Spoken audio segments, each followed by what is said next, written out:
everybody, it's Heather with Diamonds and Dragonflies, and I am here today to work on this project. And while I work on this project, I'm going to talk about how I work on multiple whips at one time. I put up the suggestion a week or two ago on my Whip and Chat of ideas for different types of videos that you guys would like. And one of the questions that I have gotten repeatedly is, how do I work on so many canvases in a month and still get completions? So I thought I would sit and, while I work on my March calendar, this is the Diamond Art Club 2025 calendar, and I'm working on March because I'm running out of time before it's March and I want it finished. So I'm going to work on this while we chat and we talk about how I work on what my process is and how I organize it, don't get burnt out, etc. So for starters, I don't necessarily ever truly plan out to do that many canvases in 1 month, but it seems like it happens a lot because I love supporting other creators. I love supporting small shops. And whenever I see an event that is being held by a small shop or an artist, it's an artist specific event, or it's another creator and I want to help show them some support, I try to jump on board. I try to double dip as much as I can, but sometimes that's not really feasible. So that's how in January and then again in February, that I ended up with so many canvases, is because I decided to join so many events. It's not, like I said, intentional. It's what's available each month, what events are being held, and I don't want to have to pick or choose. So if it's something that I want to do, I want to do it. So how I go about it is I take and look at each canvas individually. And I look at the size. How big is this? How many sections is it going to be? Because I don't keep the plastic cover on my kits anymore. I take it off and I cover them in release papers from head to toe. Why do I do this? Well, for a couple of reasons. And one of the things that you're going to find out with this video is that I was asked the other day too, whether or not I was going to do a how to avoid burnout, or what to do if you feel that you're experiencing burnout. Well, I don't feel burnout. I literally just celebrated my 4-year diamond painting anniversary, and I've never gotten burnt out.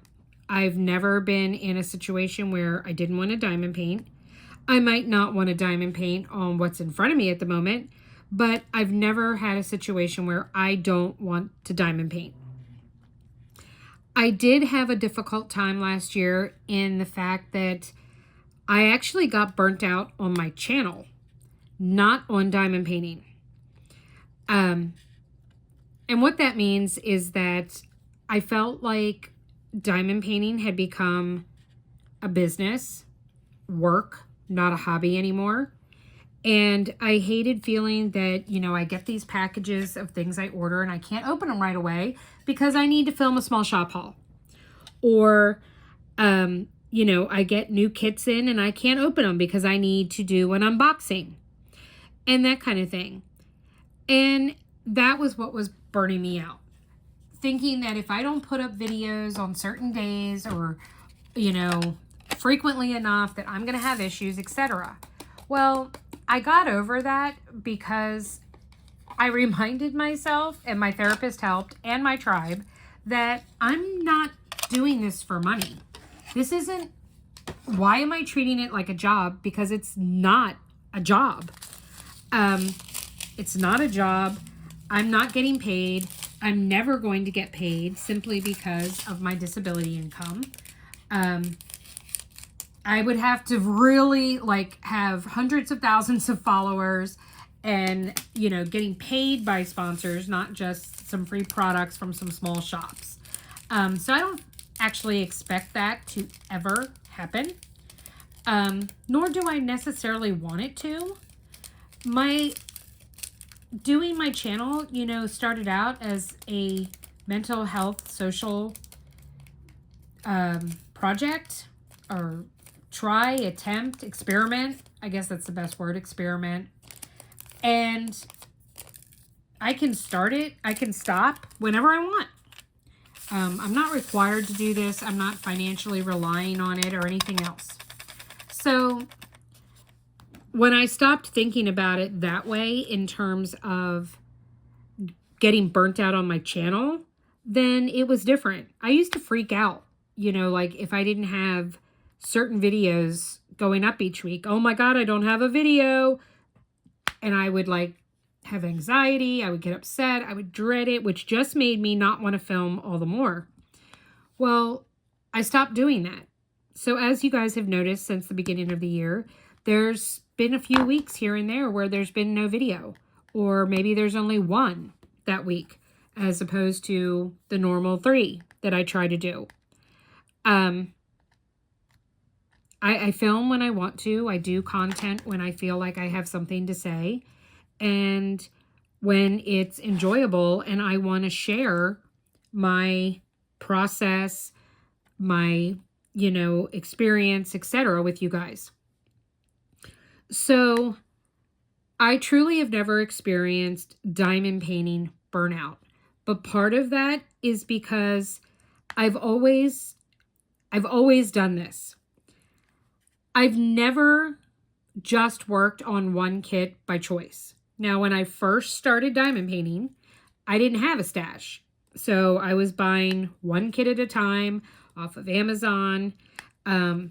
They were not Diamond Art Club, so they were not licensed. But I didn't know anything about that.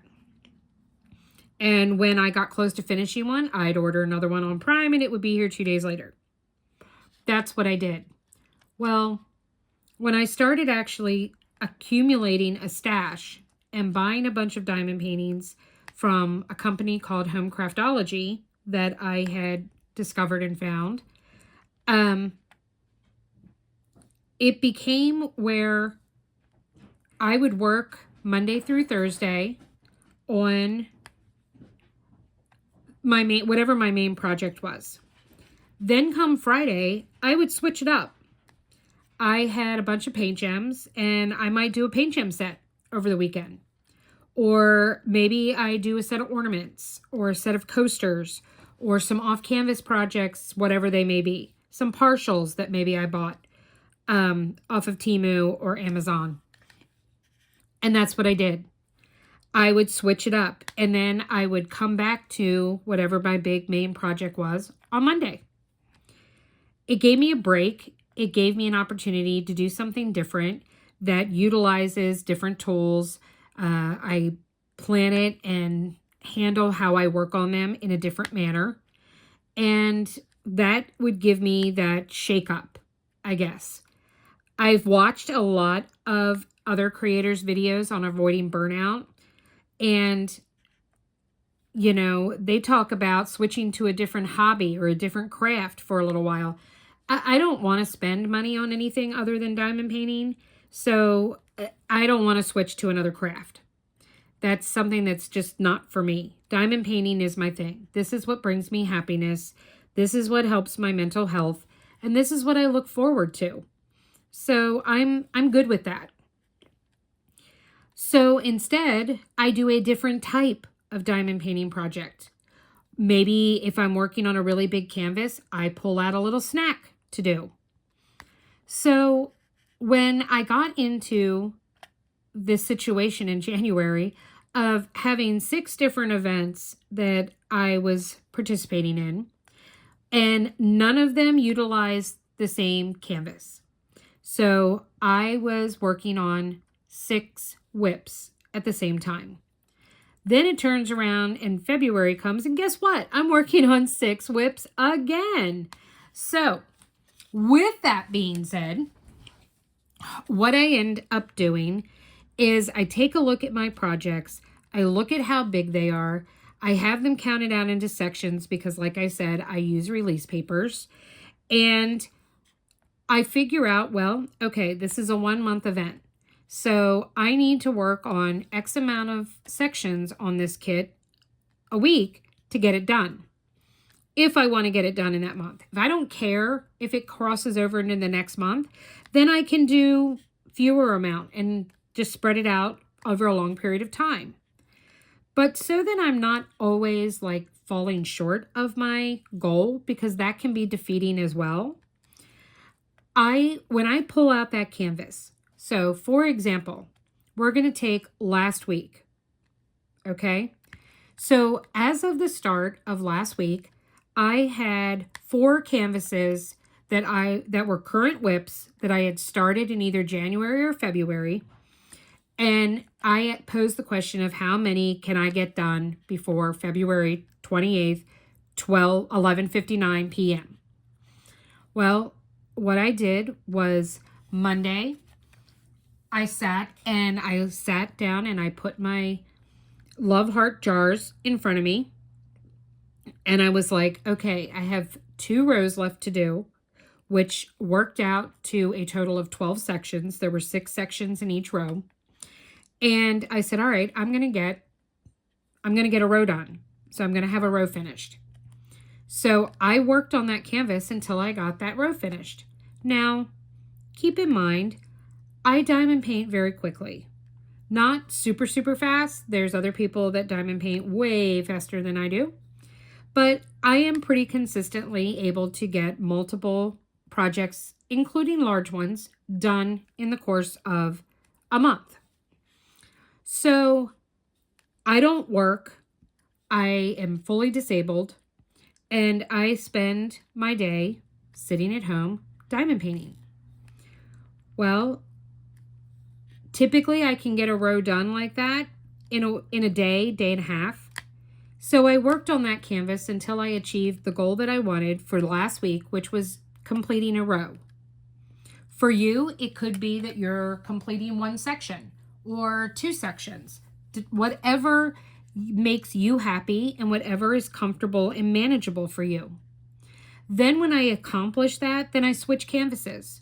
I pull out the next canvas. And for last week, the next canvas I pulled out was Year of the Snake.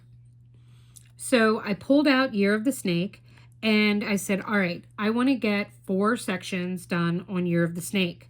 I can't do that one as per row because I'm jumping all around on that canvas, which, by the way, I'm going to talk about that more in a minute, but that's another way how I prevent myself from ever having burnout. So I worked and completed those 4 sections on Year of the Snake, and then I switched canvases. I put that one up and I got out Lullaby Dragon. And I had at the time either 3 columns or 3 rows, depending on how you wanted to look at it, left to be completed. So I said, well, I want to get 1.5 done this week. So I did 1.5 rows and completed that. Well, that took me to Wednesday. So at the end of the day, Wednesday, I completed the sections I had set up for myself for Year of the Snake, Hearts, Flowers, Jars, and Lullaby Dragon. And I debated on whether or not I was going to pull out Special Delivery, which I have 16 4x4 sections left, 4 rows of 4 sections each. Am I going to do something on this one right now? Well, Special Delivery does not require for me to post a weekly progress report on how I'm coming along with my kit. So since I didn't need to have progress shown, I decided to hold off and not work on Special Delivery right then and there. So instead, I went and pulled out Hearts, Flowers, Jars, and I decided I was going to finish it. So I started working on it, and I worked on it until I completed it, which was around 11 p.m. on Thursday, the 20th. So I completed that kit that day.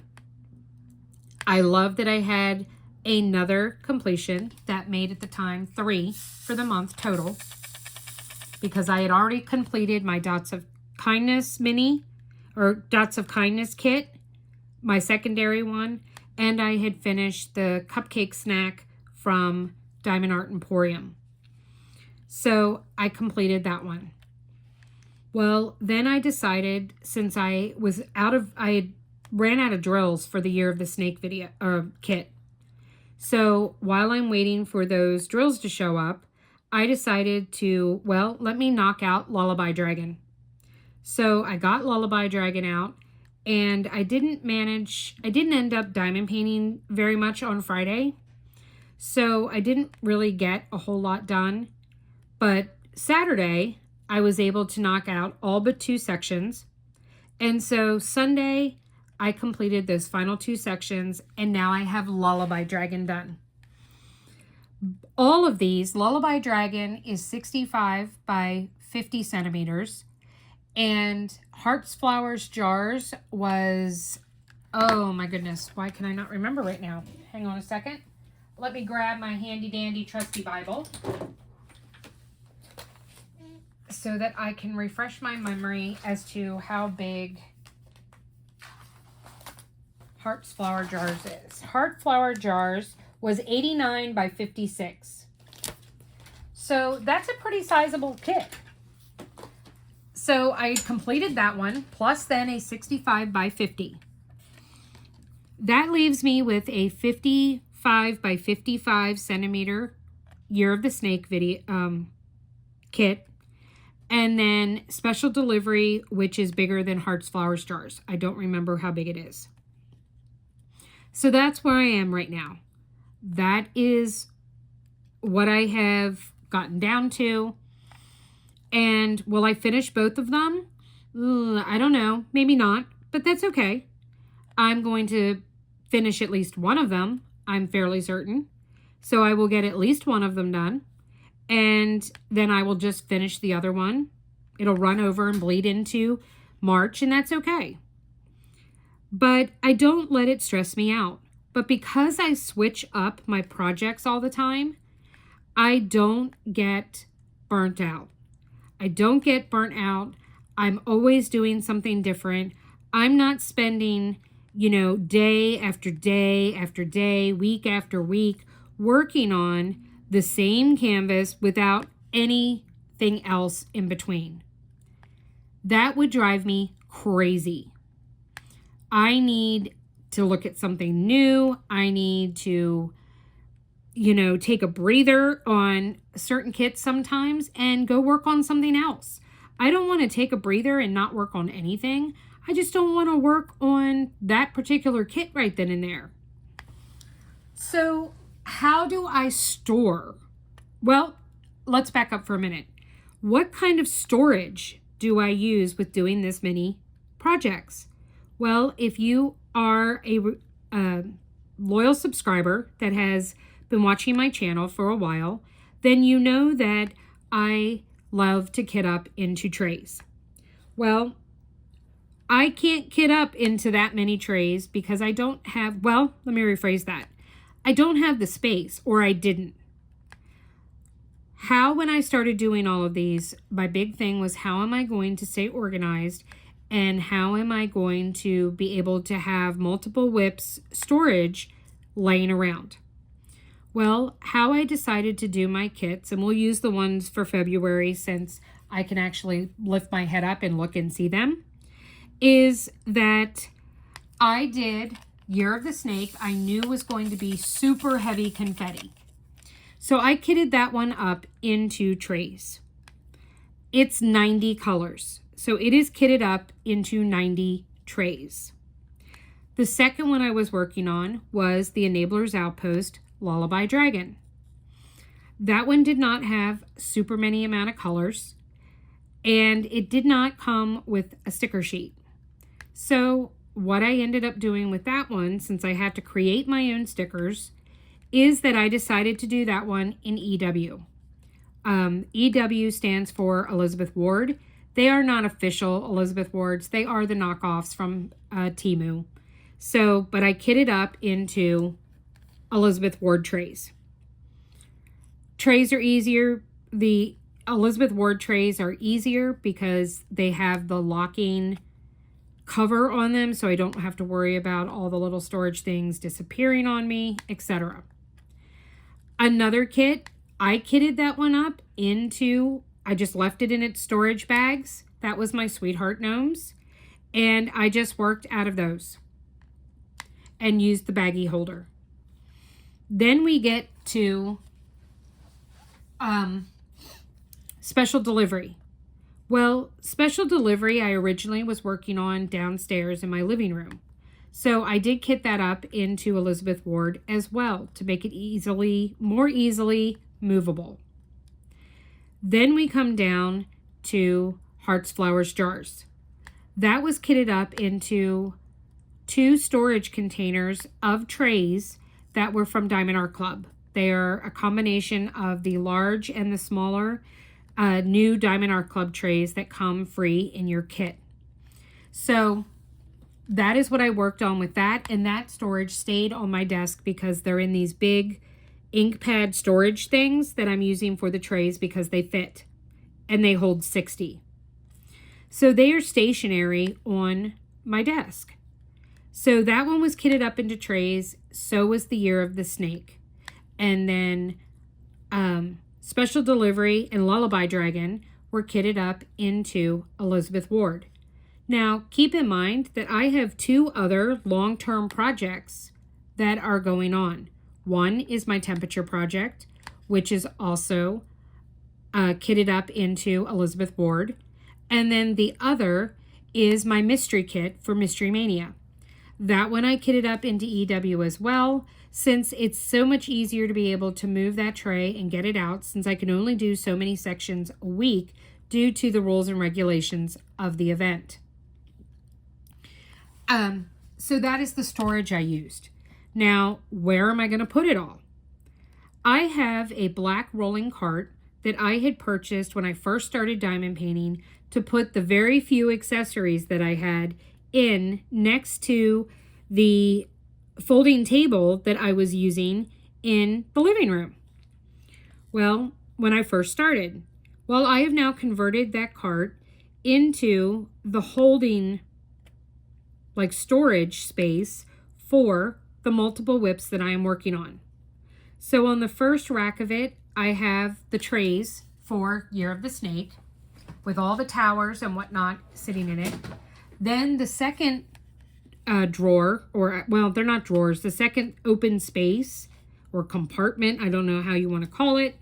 That one, I have, it did hold Lullaby Dragon before.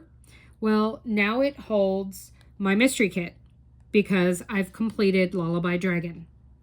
Then the third level has my special delivery EW trays, and then it has my temperature project EW trays. And then, of course, like I said, Heart Flower Jars was on my desk in trays. So that is how I store my drills that I've kitted up for my projects. Now you might want to know, how do I store my kits? That's got to be a pain, Heather, to roll them up and put them in a container, roll them out. I don't do that. I went and I purchased these hangers. Let me grab one. I purchased these hangers off of Amazon. It was a 10-pack for 20 bucks.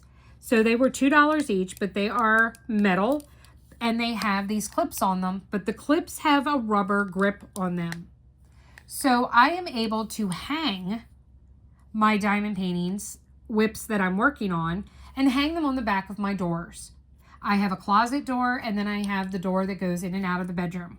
So I have my whips on the door that goes in and out of the bedroom, and when I finish them, they move to the door that opens up into the closet until I finish and complete my month in review. Then I decide which ones am I going to frame, which ones am I not right now, and the ones that I'm going to frame, I leave out. The ones that I'm not, I roll up and I put them in an empty kit box, and then write on the outside what month's kits they are. So that is how I do in store. Now, doing multiple whips, hold on one second. I need to take a sip. Okay. Doing multiple whips at the same time is not for the faint of heart. It is a lot of organization. It is a lot of discipline. And it needs to be for someone who has more time than most if you want to actually accomplish something. Now, I know that there are a lot of people out there, a lot of other creators, especially, that I know that I'm not going to name names, so don't ask me. But there are a lot of other creators out there who do have multiple whips going at one time. But you will see that they, a lot of months, don't have any completions. Or they'll have one. And that comes down to them not budgeting their time or not having the time to work on that many kits. I am fortunate enough that I do. I consider myself very lucky that I have that capability. So I take advantage of it. It's what I want to do. It's what I love to do. And that's how I move forward with it. I also have a dedicated craft room. So I have a room to keep all of my stuff in. Not everybody has a dedicated crafting space. A lot of people diamond paint at their dining room table or on a tray table in their living room. I can't say that I would recommend having this many whips that you're actively working on if you don't have a dedicated space to put it. Now, it doesn't necessarily have to be a dedicated room, but maybe you have a portion or a corner of the living room or dining room. When I first started diamond painting, I had a small section of the living room where I had some of my stuff in my dining room. So, but you need to have an area that you can call yours, essentially. So that is my next recommendation. My other recommendation is don't go from doing one kit at a time to doing 7. I don't recommend that. Maybe slowly start adding some things if you want to do multiple events in the same time. The other thing, and this is why I don't get burnt out. I don't get burnt out because I'm working on so many different kits. I'm changing it up. And there's no strict schedule. It's not like I said, well, Mondays is Lullaby Dragon and Tuesdays is Heart Flower Jars. No, I do what I want and start with what I want each week. And that's how I go. And that's how I proceed and do it and work on everything. A lot of people felt in my tribe that I would become very overwhelmed and I would just shut down.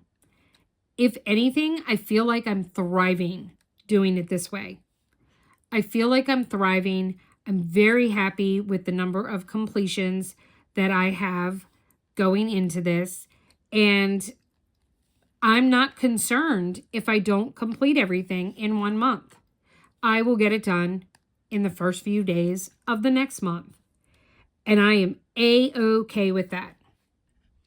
The big thing when setting goals for yourself is make them small. The more detailed you can get with your goal, and the more you can get away from the generalization, the easier the goal will be to meet and the less stressful it will be for you. It's a lot different to sit and say, oh my God, I've got 30 sections and I only have 30 days, because your brain can't process that, oh, well, that actually equates out to a section a day. Oh, well, I can do that. So instead, you kind of look at it and say, okay, I want to get 7 sections done this week. Sit down and go for it. 9 chances out of 10, unless you are employed full-time and have children at home, younger children, you might not be able to get 7 sections done in a week. But if you aren't, and you do have a lot of free time, then trying to say that you can get 7 sections in a week done is probably very doable. And you might find, especially over weekends, that it takes you less than a day. You can get more sections done in a day than just 1. So those are the things that I do and how I working on multiple whips. And that is how I also approach not getting burnt out. Another thing that I do is I don't just sit and diamond paint. I'm either binge watching something on Netflix, Hulu, Disney Plus, one of the streaming stations, which is my go-to. But now I've recently added listening to audiobooks since the Diamond Tribe started an audiobook club. So I have that. I also have a tribe that I can Zoom with. And pretty much most days, a bunch of us gets on Zoom. And sometimes it changes up every day who it is. It's whoever's available. And we sit together and we diamond paint together on Zoom. And then I have company. And we're chatting and we're talking. And I don't feel alone. When I hear about how many people just sit and diamond paint silently in their... I'm like, you guys have talent, because I would go bonkers. I could not do that. So that's another reason why I don't get burnt out, because I'm splitting my attention to the point that my brain is not just sucking in nothing but diamond painting, diamond painting, diamond painting, because I'm listening to a podcast, or I'm listening to an audiobook, or I'm listening to a YouTube video, or I'm listening to a TV show and occasionally watching it, or a movie. I break it up. So there you have it. That is how I work on multiple whips in a month. And that's how I avoid and have never experienced burnout. So I hope that you found this video informative. I hope this video has given you some ideas of things to do. I will put a link down below to both the cart that I have and to the hangers that I purchased for hanging up my diamond paintings. So both of them came from Amazon. So I will have those linked below for you in case you are interested. And if you do like this video, please go and give me a thumbs up. I would really appreciate it. And let's leave an emoticon of... Let's do a flower, since I was working on this pretty watering can filled with flowers while we talked about this today. I hope you found this video enjoyable. I hope that you like what I have to say, and I hope you decide to come back. So if you do, hit that subscribe button. It is completely free. And then you can hit the bell to be notified when I put up more videos. And I expect and hope to have more of this style and type of video going up in regards to different projects, different ideas, different how-tos, whatever. So I hope that you all had a really good time today. And please remember my 2025 motto: the kindness is free. So give yourself some grace, give yourself some kindness, give some kindness to your neighbor, give some kindness to a random total stranger. Even if that kindness is at the grocery store, that you round up your grocery bill to be able to help someone who is not able to buy food. Kindness is free, guys. So let's all start practicing some of it. And don't ever forget that without the darkness, we'd never get to see the stars. So until next time, take care, everybody, and know that you are loved, you are appreciated, and you are enough. I'll see you soon. Bye.